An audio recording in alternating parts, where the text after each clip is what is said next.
দেশের অনলাইন তথ্য পরিসরে নীরব কিন্তু অত্যন্ত সংগঠিত এক ধরনের হামলার প্রমাণ মিলেছে ফেসবুক রিভিউ অপব্যবহার। একটি নতুন অনলাইন সংবাদ মাধ্যম শেখ হাসিনাকে নিয়ে সমালোচনামূলক প্রতিবেদন প্রকাশ করতেই তাদের ফেসবুক পেজে হঠাৎ নেমে আসে নেতিবাচক রেটিং এর ঢেউ। ঘটনাটির তদন্তে নামে ডিজিটালি রাইটের তথ্য বিশ্লেষণ উদ্যোগ ডিসমিস ল্যাব। গভীর অনুসন্ধানে তারা আবিষ্কার করে দীর্ঘদিন ধরে সমন্বিতভাবে শত শত পেজকে টার্গেট করে রেটিং কমানোর একটি শক্তিশালী নেটওয়ার্ক সক্রিয় রয়েছে।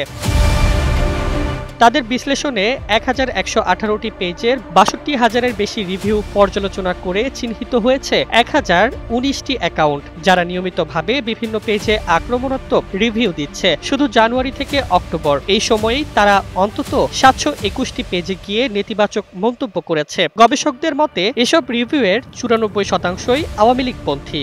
বার্তা স্পষ্ট, এই নেটওয়ার্কের আক্রমণ থেকে রেহাই পায়নি কেউই। সংবাদ মাধ্যম, রাজনৈতিক দল, গবেষণা সংস্থা, সাংস্কৃতিক প্রতিষ্ঠান, এমনকি বিদেশি মিশন পর্যন্ত একই ধরনের বাক্য, একই অভিযোগ। দৃঢ় বন্ধনের আস্থায় শক্তিশালী স্টিলের আরেকটি নাম জেডএসআরএম। শত শত পেজে হুবহু কপি পেস্ট করার রিভিউ পাওয়া গেছে। এমনকি ডিসমিস ল্যাবের নিজস্ব একটি প্রতিবেদন প্রকাশের পর মাত্র ২ ঘন্টায় তাদের পেজেও পড়ে ৪৮টি নেতিবাচক রেটিং।